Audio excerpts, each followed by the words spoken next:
मेरे लवर्स भी हैं, मेरे हेटर्स भी हैं। ये इज्जत अल्लाह की तरफ से है, किसी की जिल्लत है तो वो अल्लाह की तरफ से है। उनके लिए जरूरत है कि नॉक नॉक कि हमने जो कुछ भुगतना था, जो कुछ बैड टाइम जो भी हमने देखना था वो देख चुके हैं। हसन अयूब खान के तमाम देखने वालों को अस्सलाम वालेकुम नाजरीन। मल्टीपल स्टोरीज हैं, लेकिन पहले बात करते हैं जो कल जिस पर बात पर हमने अपना व्लॉग किया था, यानी बिलावल भुट्टो जरदारी साहब ने उसके बाद अपनी प्रेस कॉन्फ्रेंस की रात गए। और प्रेस कॉन्फ्रेंस के अंदर बिलावल भुट्टो जरदारी साहब ने एक बार फिर जो उनकी जमात के साथ होने वाली जो धांधली है उससे मुतल्लिक इज़हार ख्याल किया। ना सिर्फ ये किया बल्कि उन्होंने कहा कि चौधरी यासीन साहब की जो नशिस्त है वो तो हर सूरत वो वापस लेंगे। अब सवाल ये है कि बिलावल जो है वो दिन में मुतअद्दिद बार एक ही बयानियाँ क्यों रिपीट कर रहे हैं। तो जवाब ये है कि कल भी मैंने ये बात बताई थी कि बिलावल को बाखूबी इल्म हो चुका है कि पाकिस्तान पीपल्स पार्टी यानी आज़ाद जम्मू कश्मीर के अंदर अब शिकस्त से दो चार होने वाली है। हवा जो है वो उनके मुखालिफ चल पड़ी है और मुस्लिम लीग नवाज़ के हक़ में इस वक्त हवा चल रही है। और सियासत हवा का नाम है, यानी जिसकी हवा चल पड़े तो उसी की तरफ लोग जो है वो ज़्यादा मुतवज्जो हो जाते हैं। तो यही बात उनको बाखूबी इल्म है। और मुस्लिम लीग नवाज़ की यानी जो अक्सरियत है उसको कम करने के लिए बिलावल भुट्टो जरदारी अपनी यानी पूरी तमाम की तमाम तवानाइयाँ सर्फ कर रहे हैं। इस लिहाज से कुछ गुफ्तगू उन्होंने जिस अंदाज में की, जिस जोशीले तो वो हैं, गुस्से की भी तेज़ हैं और वो बात को ज़्यादा ऐसी कर गए जो कि मुनासिब नहीं था। और इसी हवाले से फिर उनको बिलावल भुट्टो जरदारी साहब को अब यानी एयरवाई और जियो पर आकर वजाहतें देनी पड़ी और जिसका तमस्खर भी उड़ाया अज़मा बुखारी साहबा ने। लेकिन मामला यहाँ पर अब रुकता नहीं है जी। मामला जो है वो अब मज़ीद आगे बढ़ रहा है। वो किस तरीके से कि जो लीडरशिप है पाकिस्तानी पीपल्स पार्टी की, जो सेकंड टियर लीडरशिप है या थर्ड टियर लीडरशिप है, वो अब पंजाब हुकूमत के ऊपर और बिलखुसूस मुस्लिम लीग नवाज़ के ऊपर जो है वो उन्होंने अपने सख्त बयान देने शुरू कर दिए हैं और उनको फॉर्म 47 की हुकूमत वो करार दे रही हैं। और वैसे मैंने देखा कि जो कि मुबसरीन हैं वो यानी इस तनकीद के ऊपर उल्टा पाकिस्तान पीपल्स पार्टी को ही तनकीद का निशाना बना रहे हैं कि आपके वालिद मोहतरम बिलावल भुट्टो जरदारी को कहते हैं कि आपके वालिद मोहतरम भी फिर फॉर्म 47 की जो वोटों से ही सदर मुमलिकत मुंतखब हुए हैं। लेकिन सदर मुमलिकत साहब की जहाँ बात है कि उन्होंने कभी भी इस किस्म का कोई स्टेटमेंट नहीं दिया और ना ही उनकी ये पॉलिसी है और ना ही वो इस वक्त गुस्से के अंदर है। जो प्रेसिडेंट आसिफ अली जरदारी साहब हैं वो यानी अपने बेटे की इस सियासत से मुकम्मल तौर पर लाताल्लुक़ हैं। इसके बावजूद मोहसिन नकवी साहब, जिन्हें प्रेसिडेंट आसिफ अली जरदारी साहब अपना बेटा कहते हैं, वो रात के कराची में उन्होंने प्रेसिडेंट आसिफ अली जरदारी साहब से मुलाकात की और मुलाकात के अंदर यही आज़ाद जम्मू कश्मीर के अंदर जो पाकिस्तान पीपल्स पार्टी बयानात दे रही है जिस तरीके से या जिस तर्ज़ सियासत को वो अपना रही है, इससे मुतल्लिक भी उन्होंने बातचीत की। इस हवाले से जो बताया गया है मीडिया को वो तो ये बताया गया है कि मुल्क के अंदर जो इस वक्त लॉ एंड ऑर्डर की सिचुएशन है, इस मुतल्लिक वज़ीर दाखिला ने मुलाकात की प्रेसिडेंट ऑफ पाकिस्तान से। अब सवाल ये है कि ये ऑफिशियल कैपेसिटी की मुलाकात थी और अगर ऑफिशियल मुलाकात थी तो वो तो यकीनी तौर के ऊपर आपकी इंटरनल सिक्योरिटी से मुतल्लिक हो सकती है। लेकिन ये सिर्फ ऑफिशियल मुलाकात नहीं थी बल्कि ये एक ऐसी मुलाकात थी जिसमें हर चीज़ ज़ेरे बहस आई है। और प्रेसिडेंट आसिफ अली जरदारी साहब ने आई बिलीव कि मोहसिन नकवी साहब को ये बयान कर दिया है कि जो मेरा प्रिंस चार्मिंग है वो मेरे कहे सुने के अंदर नहीं है। और आज होता क्या है जी, आज एक और चीज़ डेवलपमेंट होती है कि पाकिस्तान पीपल्स पार्टी के ही चौधरी यासीन साहब आज़ाद जम्मू कश्मीर की कानून साज असम्बली के अंदर एक करारदाद जो है वो पेश करते हैं जिससे असम्बली यानी मंजूर कर लेती है। और वो करारदाद है ट्रुथ एंड रिकन्सिलिएशन कमीशन से मुतल्लिक कि आज़ाद जम्मू कश्मीर के अंदर ट्रुथ एंड रिकन्सिलिएशन कमीशन तश्कील दिया जाए ताकि दूध का दूध और पानी का पानी हो। तो मैंने कहा जी बहुत अच्छी बात है, इस पर मैंने ट्वीट किया और मैंने यही कहा कि जी यकीनी तौर के ऊपर आप आज़ाद कश्मीर में के अंदर भी बनाए, लेकिन अपना जो आपका बेस कैंप है सिंध, वहाँ पर भी आपको ट्रुथ एंड रिकन्सिलिएशन कमीशन बनाना चाहिए ताकि लोगों को मालूम हो सके कि कराची, लाड़काना, हैदराबाद या दीगर जो अज़ला हैं सिंध के, वहाँ पर तरक्की क्यों नहीं हो सकी। वहाँ पर आज भी जो रोड्स का इंफ्रास्ट्रक्चर है वो तबाह हाल है। आप ये देखें कि एक सीसीटीवी फुटेज जो है वो मुख्तलिफ टेलीविज़न चैनल्स के ऊपर चल रही है, जिसमें एक बच्चा 7 फुट गहरे गड्ढे में गिर जाता है, जिसे एक नज़दीक खड़ा शख्स जो है वो बचाता है। अब बात जो है कि ये जो शख्स है जिसने फौरी तौर के ऊपर रिस्पॉन्ड किया और बच्चे को रेस्क्यू किया, ये एक रेडीबान है।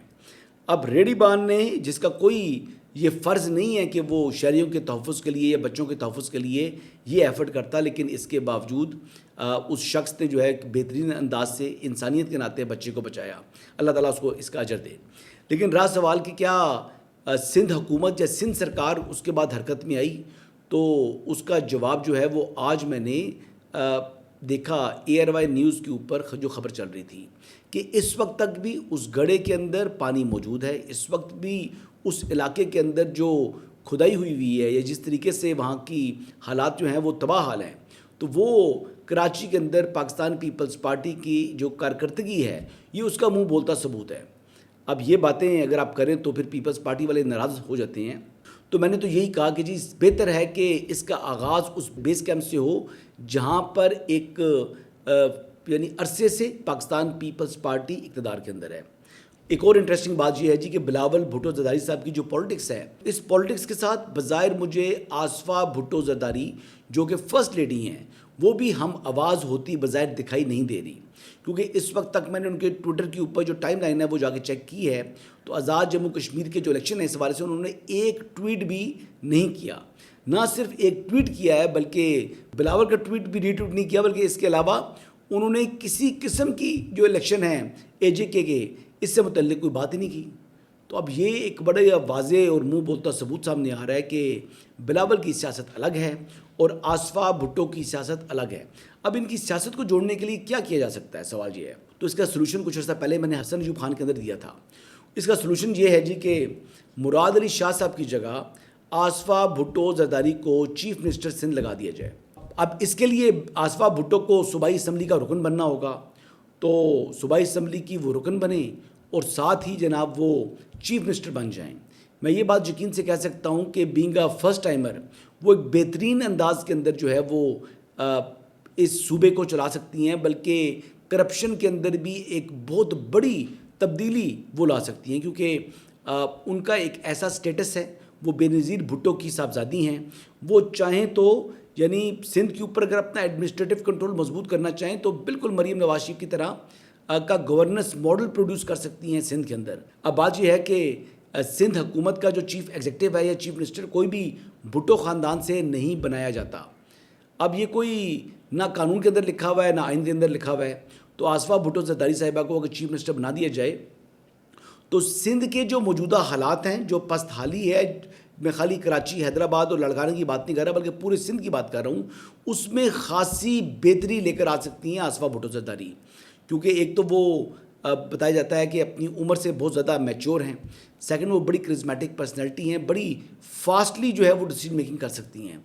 और उनको आप ये देखेंगे नौजवान हैं, कोई करप्शन का उनके ऊपर इल्ज़ाम नहीं है। और मैं यकीन से कह सकता हूँ कि अगर आसफ़ा भुट्टो ज़रदारी साहिबा चीफ मिनिस्टर बने सिंध की, तो वो सिंध के अंदर करप्शन के अंदर भी एक बहुत बड़ी कमी जो है वो ला कर दिखा सकती हैं।